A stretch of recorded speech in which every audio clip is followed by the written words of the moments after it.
চট্টগ্রামের রাঙ্গুনিয়া উপজেলার শিলক ইউনিয়নে ঐতিহ্যবাহী নটুয়ার টিলা তালুকদার বাড়ির আয়োজনে এলাকাবাসী ও প্রবাসীদের সহযোগিতায় ঈদে মিলাদুন্নবী উদযাপন উপলক্ষে মিলাদ ও দোয়া মাহফিল অনুষ্ঠিত হয়েছে। রোববার ২১ সেপ্টেম্বর রাতে শিলক নটুয়ার টিলা সরকারি প্রাথমিক বিদ্যালয়ের মাঠ প্রাঙ্গণে অনুষ্ঠিত হয়। মাহফিলের প্রধান আলোচকের বক্তব্য রাখেন হজরত জঙ্গল পীর আউলিয়া সুন্নিয়া দাখিল মাদ্রাসার প্রতিষ্ঠাতা সুপার মুফতি আব্দুল আজিজ রিজভী। বিশেষ বক্তার বক্তব্য রাখেন জামিয়া নৈমিয়া তৈয়বিয়া ফাজিল মাদ্রাসার আরবি মুদাররিস মাওলানা মোহাম্মদ মুসলে উদ্দিন জাবেদ। এ সময় শিলক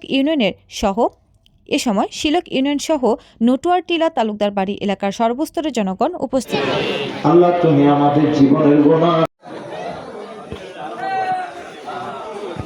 আমলে অফুরন্ত বারাকা দাও। অনেকে দোয়া চেয়েছে, বিশেষ করে বলেন আমিন। সম্মানিত হাজিরিন,